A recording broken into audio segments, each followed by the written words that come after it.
And like I said, I warned last year, Peter Dutton was making a big mistake, making Julian Leeser, this white guy, this Voice supporter, the opposition's spokesman on The Voice. And I said back then, he should have taken a chance instead with a first-termer in Parliament. Big risk, I know, but he should have chosen the brilliant and brave National Senator Jacinta Nampijinpa Price, who argues the case exactly like it should be argued. And certainly now that the Liberals have finally decided to oppose The Voice or bust. And joining me is Senator Price. Jacinta Price, thank you so much for coming on. Look, I am certain that your inbox is filled with messages saying, Jacinta, go for the job. Now, it's not for you to appoint yourself, but are you up for it? Oh, look, Andrew, I know that there are plenty of my coalition colleagues who have certainly been working hard, who have been working hard longer than I have, who would certainly be up for the job. As you know, I've not even come up to 12 months yet in the Senate, and I'm appreciating the position I am in now, appreciating being able to do what I need to do and be an effective voice going toward this referendum at the moment. Modestly said, but the best people must rise to the top instantly. Peter Costello was Shadow Treasurer on day one, and I just think they can't go past you. What are they going to appoint another white quibbler, blah, blah, blah, speaking on Indigenous affairs? It doesn't wash. Julian Leeser today resigning as Liberal spokesman so that it's free as a backbencher to fight for the Voice that he last week opposed. What do you make of that? Well, look, you know, I respect Julian for the decision that he's made. I am slightly disappointed, obviously. I think, you know, for me personally, as everybody knows, I think this is quite a divisive referendum. It's already proving to be so. It's dividing up the country. You know, it's starting to get nasty. There are those on the yes side who are attacking those of us as individuals instead of focusing on you know, the detail and the policy and all those sorts of issues on the reasons why people should be supposedly supporting it. Instead, they're attacking us individually. So it is, I mean, I won't say that I'm not disappointed in his decision, but I do respect that. I do respect his position that he's taken.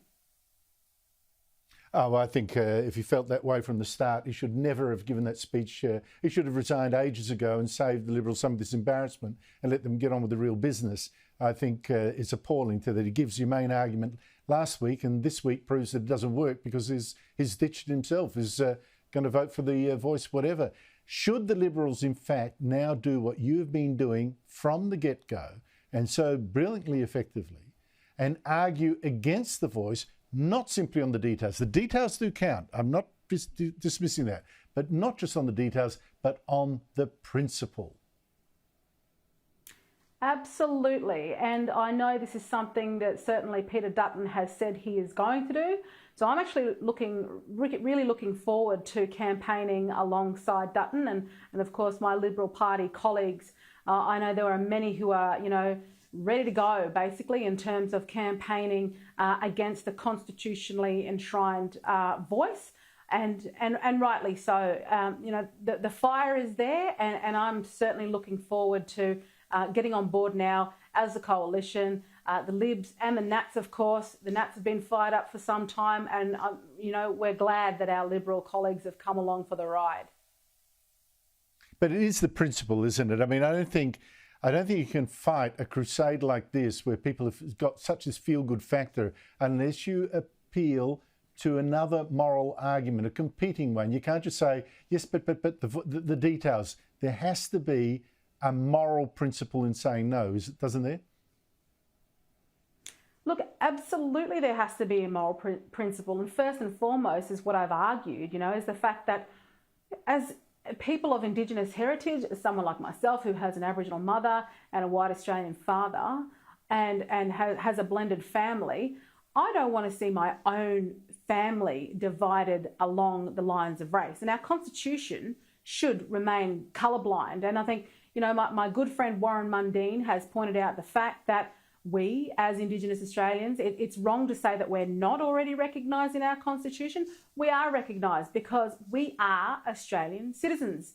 And to go down this path actually treats us differently. It suggests that we're different. It suggests that we are inherently disadvantaged because of our race. And this is something that we've got, this is a principle that we have to stand up and say no to.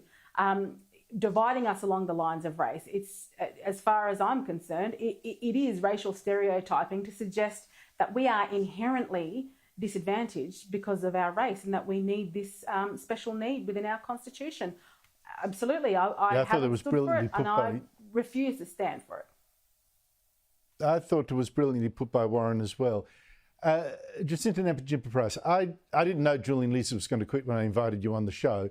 I actually wanted to raise with you, and we haven't got much time now, but an incredible story that shocked the art world.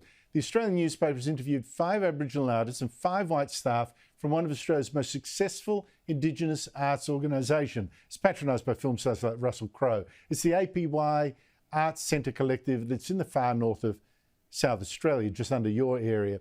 The allegations, which are denied, is that white studio staff allegedly helped paint some of the works themselves to actually make them more appealing to white buyers. The Australian has published this video of a white assistant apparently contributing to an Aboriginal artwork, although we don't quite know why she's assisting in this way. Have a look.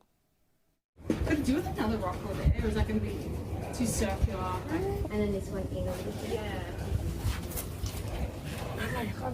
Ah, that's it. Do you want a bit of watering chamomile? I might even. What do you think about putting a little bit of water? Jacinta, to repeat, the allegations are denied. Some of the artists who spoke to the Australian later changed their story, although the National Gallery of Australia now says it's commissioning an independent review into how these works were created that it's got from the studio for an upcoming blockbuster exhibition. But what light can you shed on this? Look, my background is in the arts. I've previously curated works from across, these art centres throughout the APY lands and throughout Central Australia. I know a lot of the players involved. I know a lot of the artists, and I'm really disappointed, but I believe the artists in this case. And I think this is also demonstrative of just how vulnerable people are in the bush and the way in which they can be taken advantage of. And this is why I don't support something like The Voice, because the opportunity for people, vulnerable people, to be taken advantage of will come up again with this model. But it is wrong. There are those of us who've known about this sort of thing, and I think it's brave of the artists to finally come forward and stand up and allow their voices to be heard. And I want to thank Greg Bierup from The Australian for doing such a thorough job on this series of stories, because this can't continue to go on. This is the livelihoods of many people in communities. It's often their only livelihood, and they shouldn't be disrespected in this particular way or taken advantage of if the allegations are in fact true.